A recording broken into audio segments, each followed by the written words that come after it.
Hello and welcome to Feature Friday, I believe number 10. Although I know it's not actually Friday again, but bear with me please, because I have missed some, so I'll try to, try making up for it. Anyways, today we have the Tier 9 US battleship, the Iowa. It was sent in by, oh my god, that's a real name. DarthDoge, or Doge. I'm not sure which one you guys prefer. I'll go with Doge, because it feels slightly less annoying to say, I guess. Anyways, it's a match on the map Hotspot. Everybody loves this map. Actually, it's pretty good nowadays. It used to be quite a bit worse, especially since you always got this map. Also, it's domination mode, which is really nice. There are only two destroyers on both teams, and a whole bunch of cruisers on both teams and battleships, so damage abound. Otherwise, you probably wouldn't see a battleship match here, would you? Although I guess I might, feature a non-super high damage battleship match for some reason at some point, maybe, if we're lucky. So, they spot New Orleans coming in towards the ACAP, and obviously fired immediately. And DarthDoge got the penetration, but it did no damage. Probably it penetrated a gun or something along those lines. So now DarthDoge is doing something I do quite a bit, which is, turn slightly away, so that, you can easily run in a straight line, while you slow down, so that you can fire at enemies. The main threat is, though, that there's a destroyer in the B-cap, which means, you might be torpedoed from the side, because a Fletcher is quite dangerous. Hopefully, though, that is taken care of. Let's look. It is a Fletcher indeed. But there's a friendly Fletcher there too, and it seems that Doge over there is turning the ship around. So also turning the guns, which is actually a good idea, because if the Fletcher had torpedoed, well, those torps would already be on the way. Although I'm not quite certain how much I like not helping the friendly Fletcher. I kind of feel that the friendly Fletcher kind of deserves some help. So, what is Doge doing? Obviously sailing away, because the easiest way to deal with any kind of torpedoes is to, well, literally just sail away, because it increases the amount of time you can dodge torpedoes by a significant amount. Oh my god, this... I hate that replays don't actually, record that movement as smooth. I don't understand how Wargaming just didn't smooth that out. It seems like such an easy thing to do. Anyways, that Iowa is gone. Torpedoes are nice, I guess. And now Doge wants another shot on the New Orleans. I guess the Fletcher is still at B. Well, both of them, I guess. And I'm not quite certain what to do at this current moment, or what he should be doing. His team is doing nicely. Surprisingly, there is a battleship trying to enter C. I believe the cruisers should follow up on that one. There are some cruisers going around. I believe that's quite dumb. They should be focusing on C. And they are also trying to take A. I feel that that's completely, these actions make sense. Maybe going to B would be nice, but it's okay even if it doesn't work. A nice 11,000 damage salvo, quite surprising actually on the Izumo. I did not expect that to deal much damage. And the return salvo did essentially nothing at all. So, since the Izumo is going to be behind the island and the other battleship in that direction has disappeared, it's time to switch to the cruises that are further away. Oh, never mind, the North Carolina appeared again. Also, I just noticed something quite surprising. What is this thing over here? It's a spotting aircraft, and it's a non-premium one, so it has a 6-minute cooldown. And on top of that, he already has 21-kilometer range. Why do you have a spotting aircraft? I'm fairly certain IO actually does get, you know, fighter planes. At least it should. Although, I don't know which hulls it is limited to. It might be limited to some hulls and not others.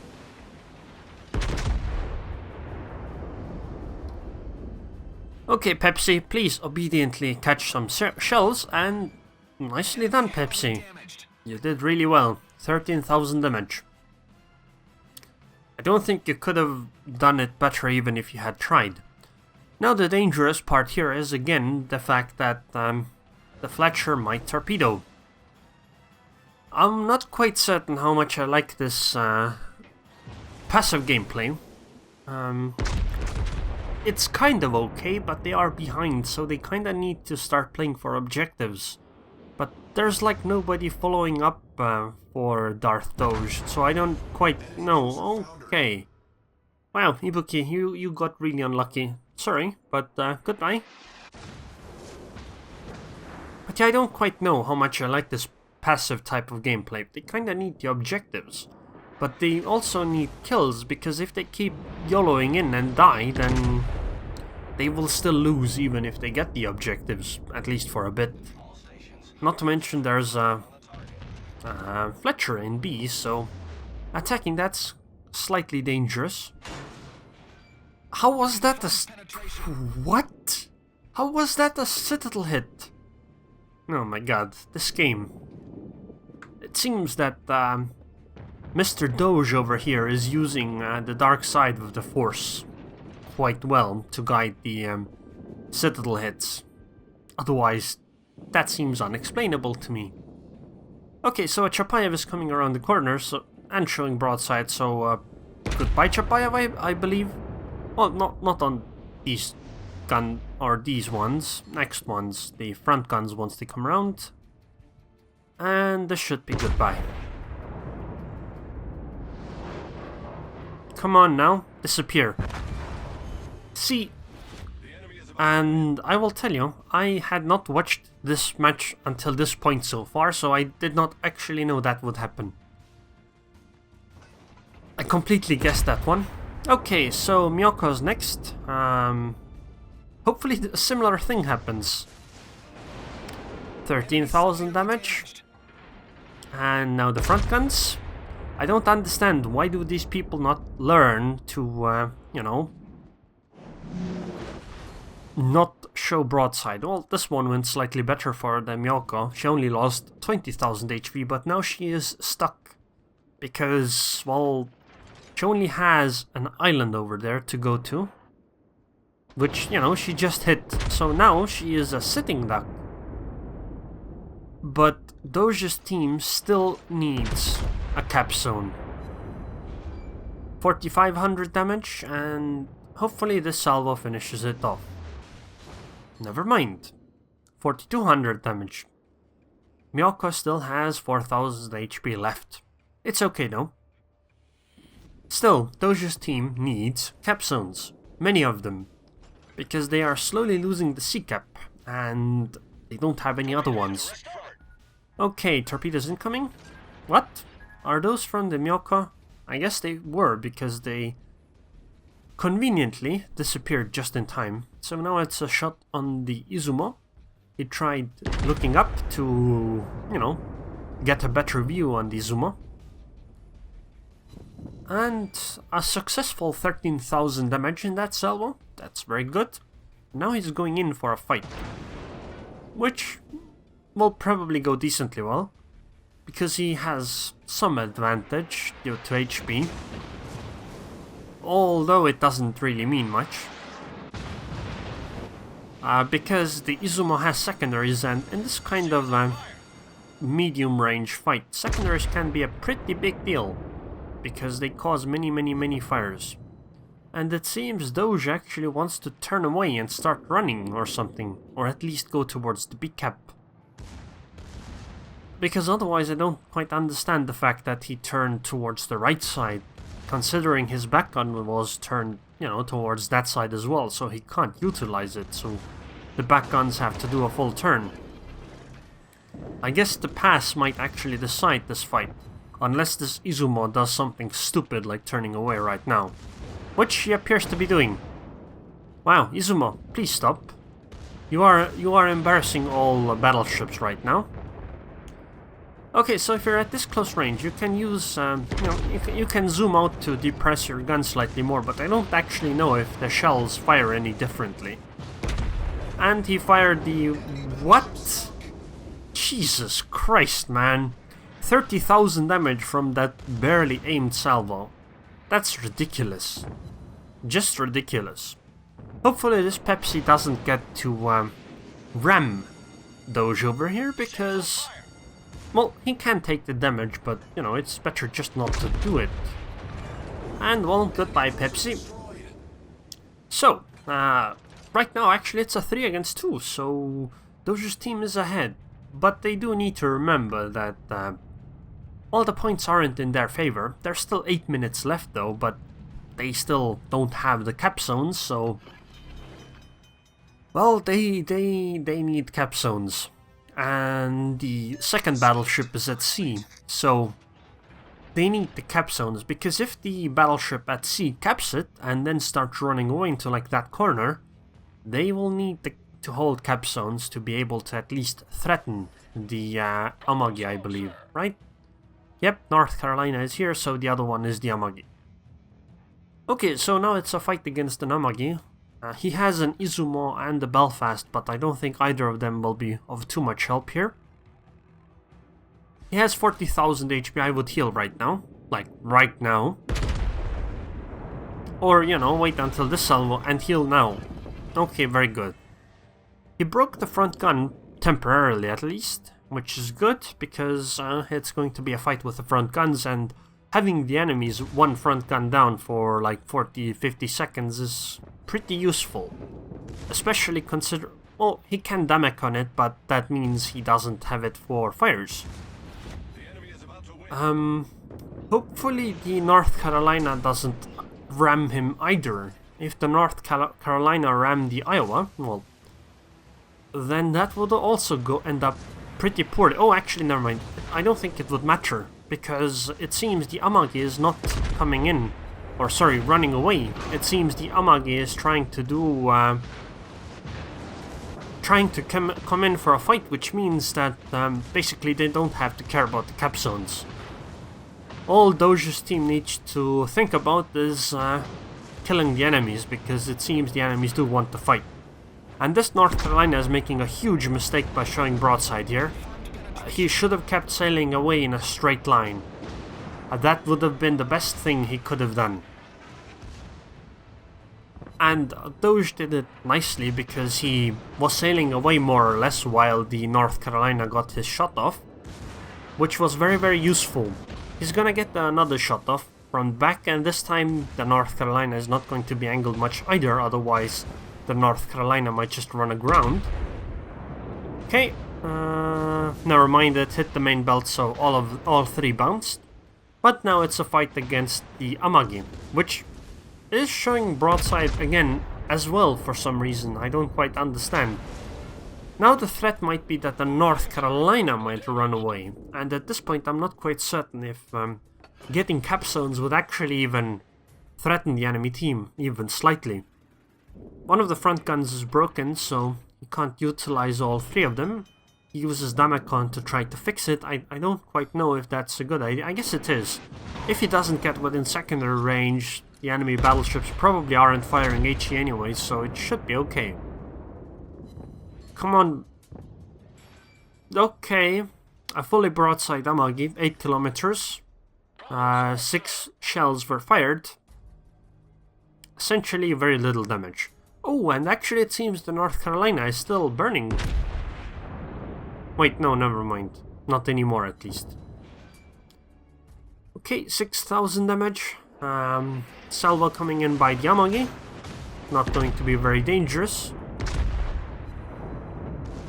So... this one is actually dangerous, because I believe DarthDoge just made a pretty big mistake by showing way too much broadside. It's just way too dangerous. Oh, and the North Carolina actually died, so the only thing left is this Amagi now. So at this point, just... okay, game's over. Never mind. I just wanted to say that at this point, Doge should have just aimed the ship directly towards the Yamagi. That way all the shells, they wouldn't have been able to kill, or likely wouldn't have been able to kill Doge, so the game would have definitely been in the bag at that point. But I guess it's okay, it worked out this time. It was quite a game. Slightly too passive, but I guess if he hadn't been that passive at first, it wouldn't have gone that well for him, or probably even his team, because he would have been alone there tanking damage for people who weren't very aggressive either, because, if he had been there, nobody probably would have backed him up, or at least not that many. But, he didn't do it, which is good for us because we got to see an amazing game. 302,000 damage in 84 shell hits only, 13,600 experience, fireproof, Confederate, dreadnought, and high caliber. 4 ships killed, so 1 still missing from a Kraken, but I think this is slightly better than a Kraken. 8 citadel hits, 2 fires by secondaries, that's quite incredible. 69 secondary hits. It's a very good Iowa game. Actually, one of the highest even. It's the 3rd ranked according to WoW's numbers. Like in terms of damage. I believe the number 1 is quite a bit higher, but number 2 is something similar. So it's one of the best Iowa, or one of the highest damage Iowa games on the NA server. Or, well, it probably fits into one of the highest damage on any server. So thank you very much, DarthDoge, for sending it. In the team score panel, 2,856 base experience, while number 2 was at 1,450. Jesus Christ. His team was just bad. I think that being this kind of passive was a very good plan after all, considering how poorly the rest of his team did. I mean, if your number 2 is at 1450 XP while you're at 2850, something's quite wrong on your team. I guess, sometimes things don't work out very well, but still. That just didn't go very well for his team, especially if you compare it to how well the enemy team did. I mean, 1415 on a loss means 2100 on a victory. And, well, like half the enemy team would have been higher than number 2 if they had won, than number 2 on Doge's team, than if the enemy team had won. Yeah, without Doge doing what he did, his team would definitely have lost. They just did not pull enough of their weight, I guess, collectively at least. I mean, it's not like you can say, oh, Bismarck, you only got 1450 XP, you didn't do enough. You can't really say that, because obviously that guy did enough, but, collectively the rest of the team just didn't do quite as much as you would expect of them. It's okay though, sometimes some people have bad games, sometimes some people have good games, and, if a bunch of people have bad games, then you get results like this at once. In the detailed report, you can see how the damage went. 19,000 fire damage, 6,500 secondary damage, that's a surprising amount, I guess. Those secondaries did quite a bit. 276,000 damage with the AP directly. That's insane. Just insane. This would be insane on any ship, I guess. 300,000 damage. That's incredible. 1.9 million potential damage taken, so he definitely tanked for his team quite a bit. 113,000 damage actually received, so yeah. He might have been passive early on, but eventually he made up for the tanking definitely. And credits report, 378,000 credits. Profit. That's profit. In a tier 9 ship. Not a premium, just a tier 9 ship. The economy for battleships is just so good in great games nowadays. I mean, he made 560,000 credits. Yeah, he didn't even use the service reduction flag, so quite an incredible match. And he was definitely appropriately rewarded for this. 13,006 ship experience, 34,000 captain experience. 34,000. Yeah, retraining with this would be done in like 2 games. 2 games. You would go from 14 points to 15 points in like 5 games of this. No, 6 games. So yeah, this is a really good Iowa match. Thank you very much for sending it in, DarthDoge. I said that you were too passive at first, or that I didn't like it, but now in retrospect, I think that was the right decision. Because YOLOing in like I do quite often just doesn't lead to nice results, because you won't be able to clean up after your team if your team just isn't good enough. Because, you know, if you YOLO in, you rely on them being decent as well. So anyways, thank you very much again for sending it in. I would like to thank the patrons on Patreon now. Thanks for still supporting me, Tab Extra, and I hope I see you guys next time.